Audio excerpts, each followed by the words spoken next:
Hello, my name is BJ Paris. Welcome to Tapping Into His Treasures. Today we're going to speak about an interesting word called omniscience. It's pronounced omniscience. Omniscience is the capacity to know everything infinitely, which would entail thoughts, feelings, life in the universe, and so on. This ability is attributed to God, and it incorporates His omnipresence as well, which means that He's everywhere at the same time. This is brought out beautifully in Psalm 139, where it says, "O Lord, Thou hast searched me and known me."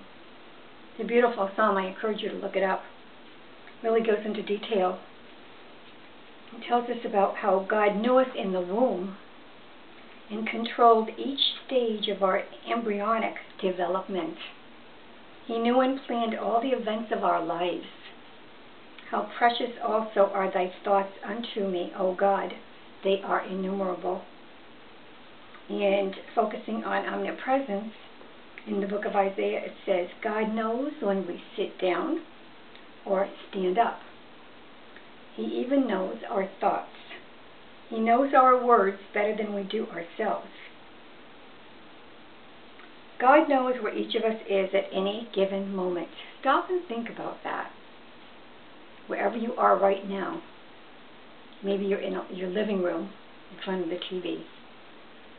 Do you feel alone in the atmosphere on this earth, on this planet? Do you feel alone?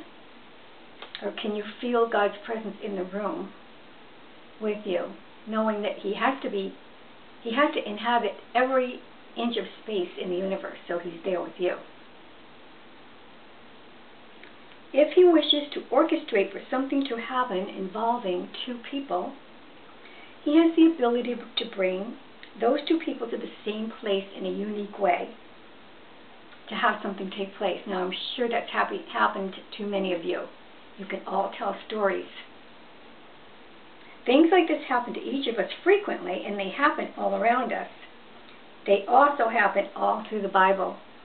I'd like to read an account of a story that happened in the book of Esther in chapters 6 and 7. In chapter 6, we've talked about King.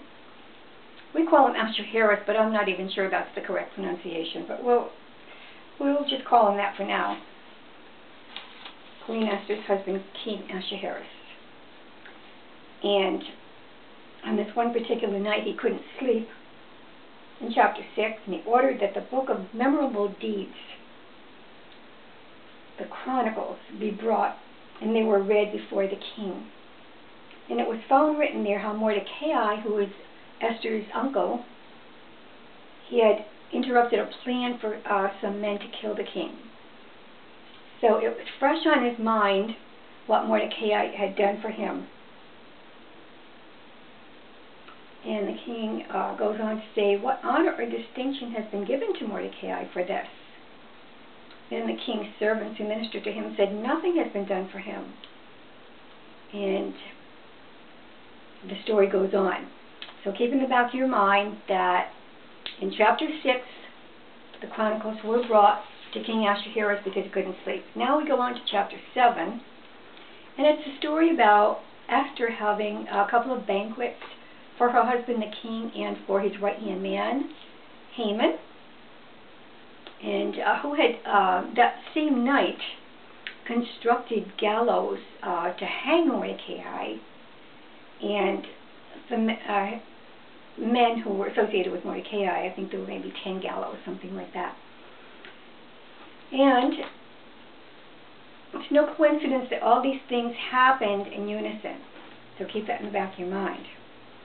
So the king and Haman came to dine with Esther the queen in chapter 7. And the king said again to Esther on the second day when the wine was being served, what is your petition, Queen Esther? It shall be granted, and what is your request? Even to the half of my kingdom it shall be performed. Then Queen Esther said, if I have found favor in your sight, O king, and if it pleases the king, let my life be given me at my petition and my people at my request. For we are sold, and I and my people, to be destroyed, slain, and wiped out of existence. But if we had been sold for bondmen and bondwomen, I would have held my tongue. For our affliction is not to be compared with this damage this will do to the king. And King Ahasuerus said to Queen Esther, Who is he, and where is he, who dares presume in his heart to do that? And that's when Esther reveals that Haman was behind the wicked scheme. So the king rose to his feet, and in wrath he went to the palace garden, and Haman stood up to make a request for his life to Queen Esther. He saw that there was evil determined against him by the king. So what ended up happening is Harbona, one of the attendants serving the king, told the king, I guess it wasn't 10 gallows, it was 50. Behold, the gallows 50 cubits high. I don't know how many there were, but they were 50 cubits high, the gallows, which Haman had made for Mordecai. And so they hanged Haman on the gallows that he had prepared for Mordecai. And then the king's wrath was pacified. Now, going back to our subject of omniscience and omnipresence, can you see that there was a master plan behind everything that happened in that scenario? That was not a coincidence that the king couldn't sleep the same night that Haman had the gallows constructed. There's no way those two things happened simultaneously. There was a divine plan behind that, because God is all-knowing and God is omnipresent. God knew that Haman was just about to hang Mordecai, and he set him up. God had Haman set up in his all-knowing omniscience. Don't you just love that?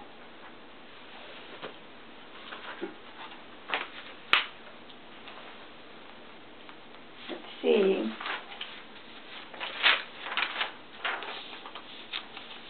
I had this all typed out that I was going to read, and I told it to you instead. Let's see if I forgot anything.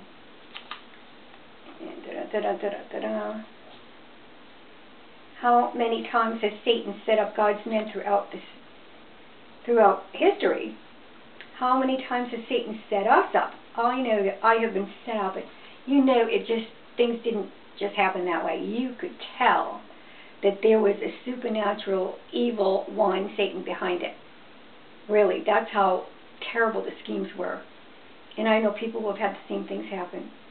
They were satanic setups, satanic attacks, just like they were when Haman constructed the gallows for Mordecai. If only people would familiarize themselves with the Word of God. All this is spelled out in the Bible. But getting back to the 21st century, I may have shared this before. It's one of my practical testimonies, and not to talk about my kids or myself or anything like that, just to bring God into it, just to tell you a modern day story about God being all-knowing and God being present everywhere and almighty. And it was when my youngest son, Corey, was 14, and he was downtown Freeport riding on his bike, which he wasn't supposed to be, and he disobeyed, and he was riding very fast with his friend. Freeport's a very busy place without a lot of out-of-state traffic, and he was going down the hill on Bow Street, and he ran into a car. It wasn't like he was hit by the car, but he ran into the car. As far as I know, I don't think the car hit him. I don't think he was faultless. Maybe it was both. And I wasn't there. I didn't see it, but you'll hear the rest of that in a minute. Anyway, my son flew up in the air roughly 35 feet, and he came down and landed on his face. It was horrible. And I had been at church, and I came home from church, and the ambulance called, I think, my husband, And we went flying up to the hospital in Brunswick. And we got there even before the ambulance brought him in. And it was really, really bad. And it took him a while even to get his vitals where they were normal. So anyway, I heard the next day from his insurance company, the man's, and they were brushing it off like it was nothing. They were brushing it off as if he just came up against the car and sideswiped it or something. All the while my son needed his nose packed. I don't think it was an actual operation. I don't know if they declared that a surgery or not, but anyway, he had to have that done the next day. I should have dug his picture out for this episode, because his face was so bruised that you couldn't even recognize him. It was all swollen from the top of his head down to his chin, both sides. So anyway, because I didn't have anybody to believe or who was there to see what happened, I really had nothing to go by. So anyway, get this. Here's the all-knowing God. Keep this in the back of your mind. All-knowing God behind this whole thing transpiring. My husband and I had it set up for a spackler who tapes the walls, sheetrocks, to come to our house the following day. We were having our bedroom walls spackled and after that painted. So anyway, I couldn't have her come, obviously, because he had to have this surgery, whatever it was. So I called her to ask her if we could postpone it. And I told her why, about Corey getting hit by a car and having to go to the hospital the following day as well. And she said, "Was that your son?" She said, "I was there and I watched the whole thing. It was the worst thing I've ever seen in my life." And I'm going, well, the way it was presented to me, like it was no big deal. She goes, "No big deal. He flew 35 feet in the air. It was a big deal." So God had this woman who was scheduled to come to my house anyway to be a witness for me. He had her right at the scene. Of everybody in Freeport that day, of which there were probably thousands, he had that woman right at the scene, and she witnessed the whole thing. So how could something like this happen? I never even met her. I wouldn't know her today if I passed her on the street, because she didn't end up coming out after all, for whatever reason. And God picked her to be the one to give me the accounts of what actually happened in the accident. You know why?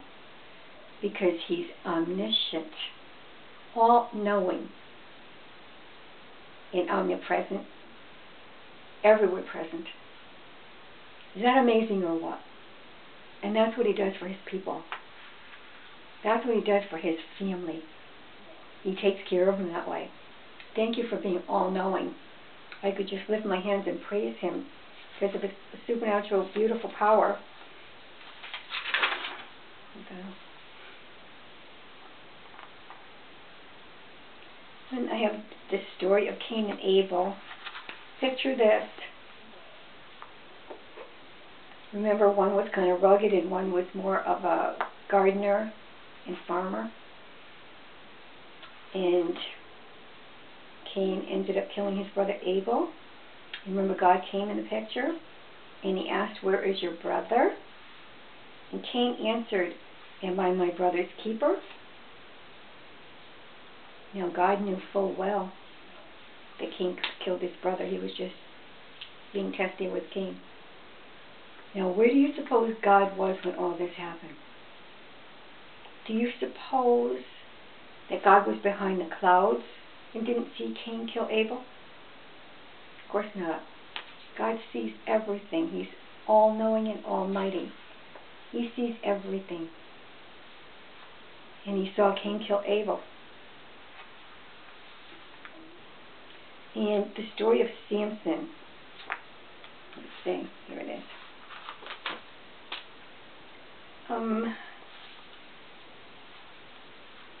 Samson was very strong, as we know. He had his God-given strength that was in his hair, and the Philistines hated him. They were very jealous of his strength. And his wife cajoled him into revealing the secret of his strength. Here. And when he revealed that to her is when he lost his strength. And in Judges 16, starting at verses 21, but the Philistines laid hold of him. Keep in mind, God is watching and he sees everything that's going on here. He knows. The Philistines laid hold of him, bored out his eyes. Can you even imagine boring out somebody's eyes? And brought him down to Gaza and bound him with 2 bronze fetters. And he ground at the mill in the prison.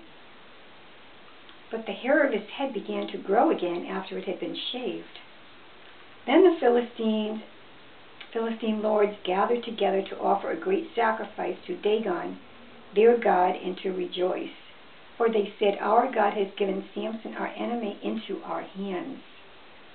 And when the people saw Samson, they praised their God, for they said, our God has delivered into our hands our enemy, the ravager of our country, who has slain many of us. And when their hearts were merry, they said, call for Samson, that he may make sport for us.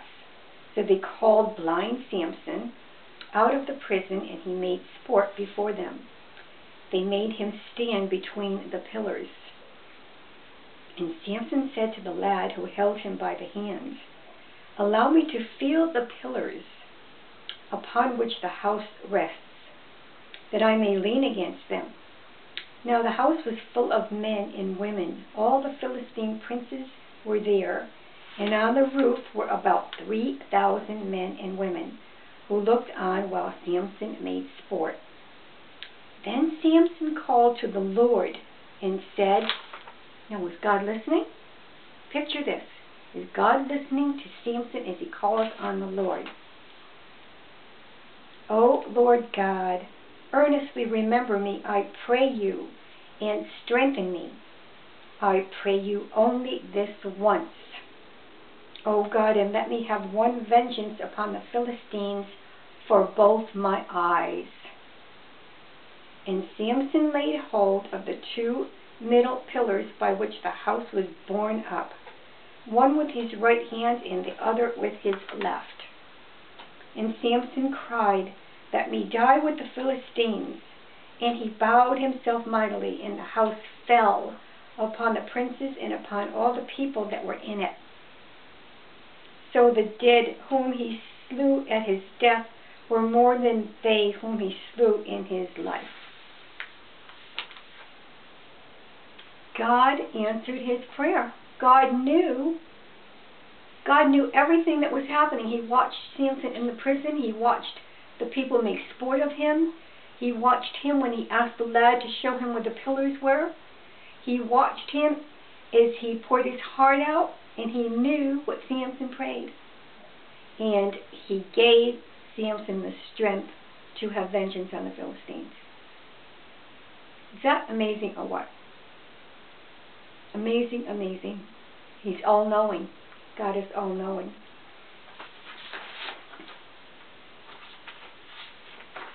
I just love it. And you know, when you talk about all these stories together, you really get a bigger sense of it. And there's a story of Nathaniel under the fig tree when he met up with Jesus. I know I've mentioned this before, but man, I can't get enough of that. And Nathaniel said to Jesus, how did you know where I was? And Jesus said to him, I saw you sitting under the fig tree. Well, stop and think about that.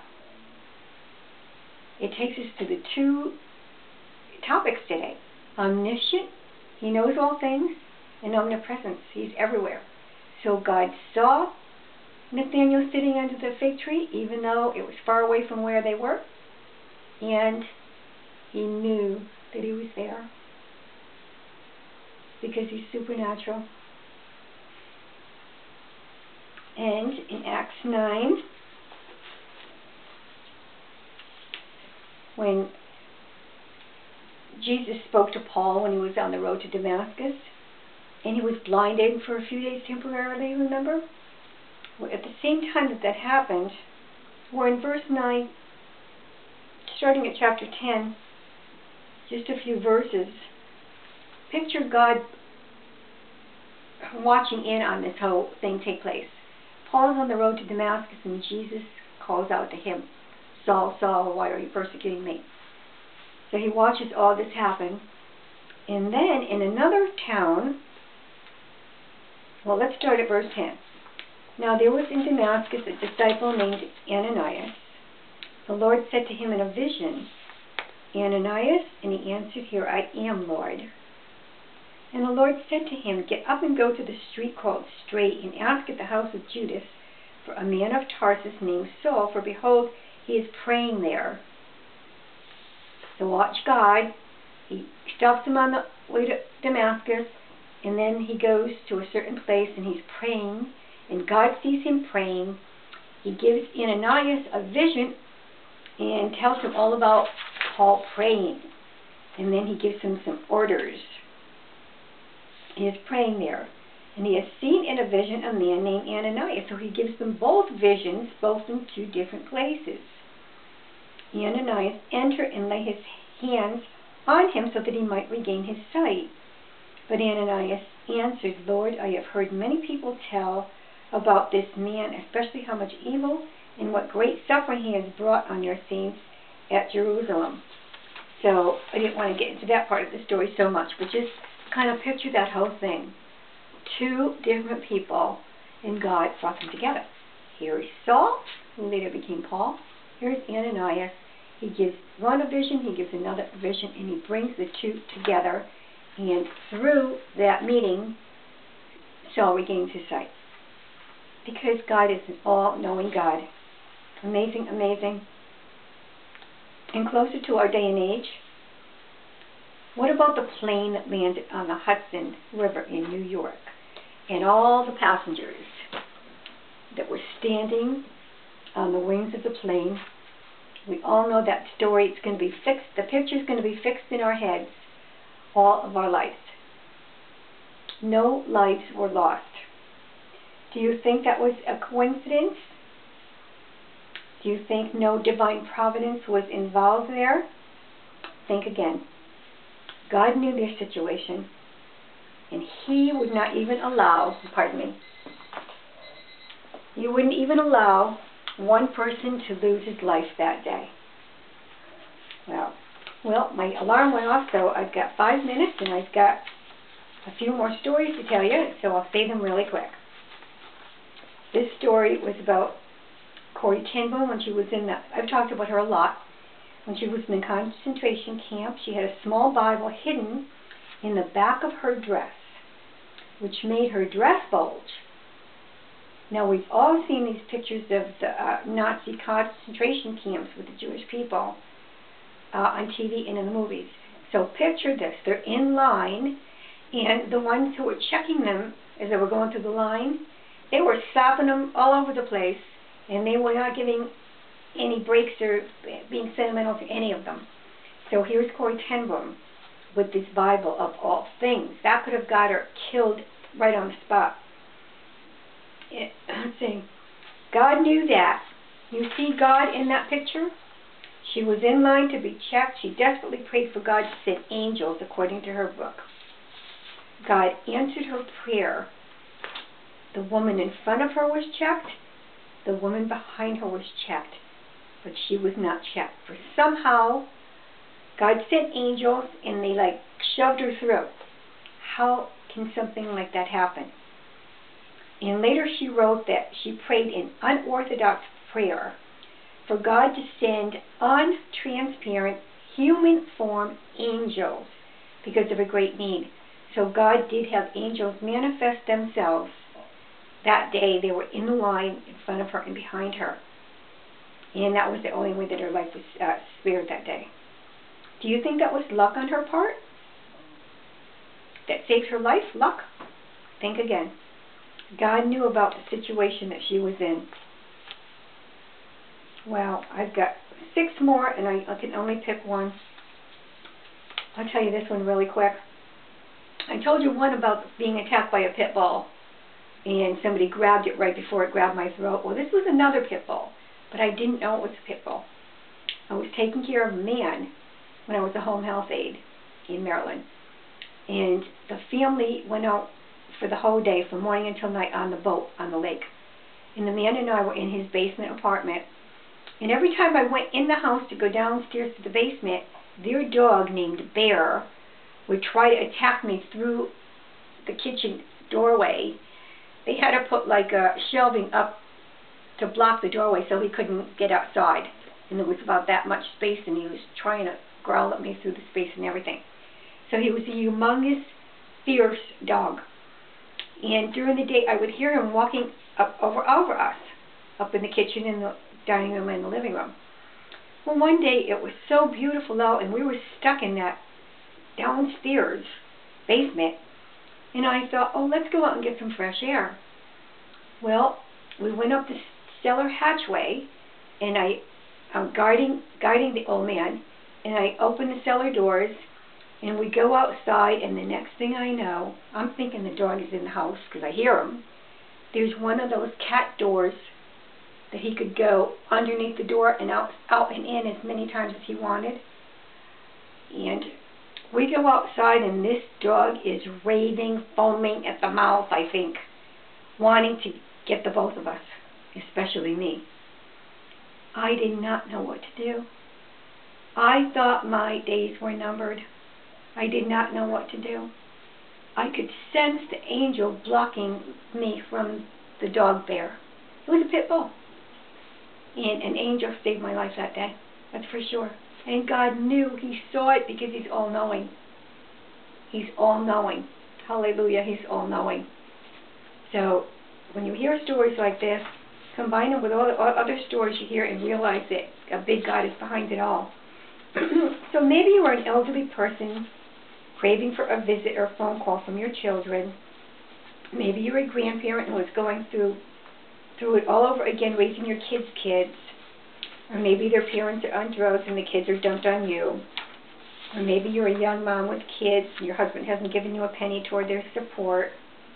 Maybe you're a man with a family and the pressures of providing for your family have overwhelmed you. Well, God knows right where you are at. He knows all about your heartache, and He is very close to the brokenhearted. Reach out and touch Him and let Him love you. He's all-knowing. He knows all about it. Thanks for tuning in. God bless you and God bless yours. And God keep you and God keep yours. Till next time. Bye-bye.